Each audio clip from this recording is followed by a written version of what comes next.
Justice काजी फाइज ईसा की अहलिया और उनके बच्चों की लंदन में 3 प्रॉपर्टीज हैं। 50 कॉनिस्टन कोर्ट, 40 ऑक्डेल रोड और 90 एडलेड रोड। उम्मीद है कि आप सब लोग खैरियत से होंगे। जैसा कि आपको मालूम है कि काजी फाइज ईसा साहब के केस के हवाले से गुज़िश्ता रोज़ सुप्रीम कोर्ट ने एक बहुत अहम फैसला दिया, जिसके मुताबिक अब उनकी अहलिया के खिलाफ और उनके खिलाफ जो किसी किस्म की भी कार्रवाई होनी थी उसको रोक दिया गया है, ख़त्म कर दिया गया है। लिहाजा अब इस हवाले से कोई भी मजीद कार्रवाई नहीं हो सकती जस्टिस काजी फाइज ईसा साहब के खिलाफ या उनकी अहलिया के खिलाफ। जो सुप्रीम जुडिशल काउंसिल में उनसे पूछा जाना था वो भी अब नहीं हो सकता, वो भी ख़त्म हो गया।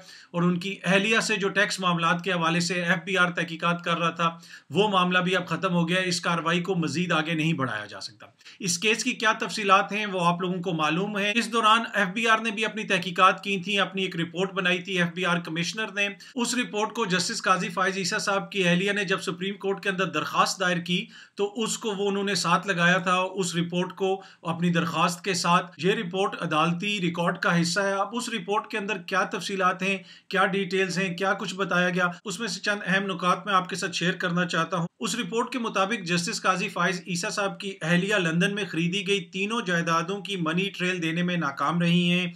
लंदन जायदादों से मुतल्लिक उनका जो मौकिफ है उसमें तजाद है। उन्होंने अपनी लंदन की जायदादों को वेल्थ स्टेटमेंट में जाहिर नहीं किया। इन जायदादों को छुपाने का अमल जारी रखा और इन्हें 2020 के अंदर फिर जाहिर किया गया वेल्थ स्टेटमेंट के अंदर। FBI के कमिश्नर की रिपोर्ट के मुताबिक उनका जो मौकिफ है सरमायाकारी के हवाले से उसमें भी तब्दीली आती रही। पहले उन्होंने कहा कि 6 करोड़ 43 लाख रुपए की सरमायाकारी की है। दूसरे मौकिफ के मुताबिक उनकी सरमायाकारी 10 करोड़ की थी। जस्टिस काजी फाइज ईसा साहब की अहलिया का मौकिफ ये रहा है कि उनकी ज़रई आमदन भी होती है। तो FBI कमिश्नर के रिपोर्ट के मुताबिक ज़रई आमदन से लंदन जायदादें खरीदने के कोई शवाहिद नहीं मिले। उनकी जानिब से ज़रई आमदन को फॉरेन करेंसी अकाउंट्स में जमा करवाने के कोई शवाहिद नहीं है। जस्टिस काजी फाइज ईसा साहब की अहलिया की जानिब से 2013 तक जमा कराए गए टैक्स डिक्लेरेशन से इस बात का कोई सबूत नहीं मिलता कि उन्होंने ज़रई आमदन फॉरेन करेंसी अकाउंट्स में जमा कराई हो। लंदन में जायदादों की खरीदारी के जराए बताने में नाकाम रही हैं। वो ये भी बताने में नाकाम रही हैं कि उन्होंने स्टैंडर्ड चार्टर्ड बैंक में अपने फॉरेन करेंसी अकाउंट्स में फंड्स कहां से जमा कराए। FBI की रिपोर्ट में जस्टिस काजी फाइज ईसा और उनकी अहलिया का मुश्तरका फॉरेन करेंसी अकाउंट भी सामने आया है। इस मुश्तरका फॉरेन करेंसी अकाउंट को टैक्स साल 2018 से पहले डिक्लेयर नहीं किया गया था। FBI की रिपोर्ट के मुताबिक जस्टिस काजी फाइज ईसा और उनकी अहलिया का जो मुश्तरका फॉरेन करेंसी अकाउंट है उससे ट्रांजैक्शंस वगैरह भी होती रही, लेकिन उनको 2018 से पहले डिक्लेयर नहीं किया गया। तो इस तरह की बड़ी लंबी ये रिपोर्ट है और ये अदालती रिकॉर्ड का हिस्सा है। उसके कुछ नुकात मैंने आपके साथ शेयर कर दिए हैं, लेकिन अब सुप्रीम कोर्ट ने इस तमाम मामले को ख़त्म कर दिया है। लंदन की ये जो 3 जायदादें हैं अब वो मामला बिल्कुल ख़त्म हो गया है और सुप्रीम कोर्ट ने कहा है कि इस हवाले से अब मजीद कोई कार्रवाई नहीं होगी। कोई अथॉरिटी इस हवाले से अब मजीद कुछ नहीं कर सकती। फैसले के मुताबिक जो जायदादें हैं इनके होने से कभी भी जस्टिस साहब ने और उनकी अहलिया ने इनकार नहीं किया। इनकी ओनरशिप से उनकी अहलिया ने इनकार नहीं किया। वो मानती हैं कि ये उन्हीं की जायदादें हैं, उनके बच्चों की जायदादें हैं, उनकी प्रॉपर्टीज़ हैं। लेकिन जस्टिस काजी फाइज ईसा साहब का ये मौकिफ रहा है कि इस हवाले से जो शवाहिद इकट्ठे किए गए, मेरी जासूसी की गई, वो गैर कानूनी है।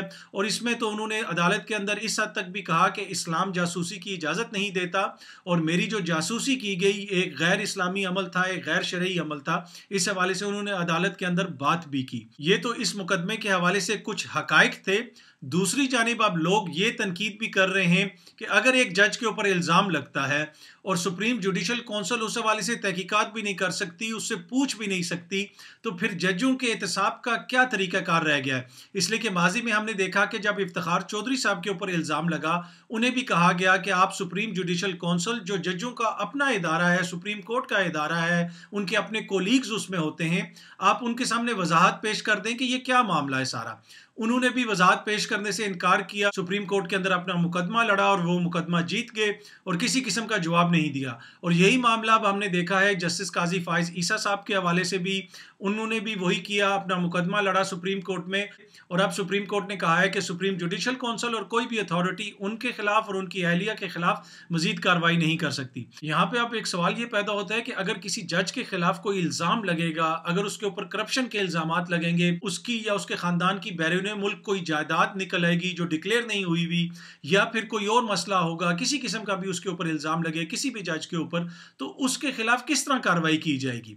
अगर आप सुप्रीम जुडिशल काउंसिल के अंदर भी जवाब देने के लिए तैयार नहीं है, तो फिर किस तरीके से किसी भी जज का एहतसाब होगा। इस हवाले से लोग सवालात भी कर रहे हैं, तनकीद भी कर रहे हैं, लेकिन यकीनन जो मोअज़्ज़िज़ अदालत ने फैसला दिया जस्टिस काजी फाइज ईसा साहब के केस में, वो किसी ना किसी कानूनी नुक्ते के तहत ही दिया होगा, वो यकीनन इंसाफ पे मबनी होगा। और हमारी उम्मीद, यकीन और हमारी दुआ है कि ये जो इंसाफ मिलने का सिलसिला है, जो हमने देखा कि कल काजी साहब को इंसाफ मिला, ये इंसाफ मिलने का सिलसिला इसी तरह जारी रहेगा। उम्मीद है कि आप लोगों को ये वीडियो पसंद आई होगी। बहुत जल्दी आपसे दोबारा मुलाकात होगी। शुक्रिया।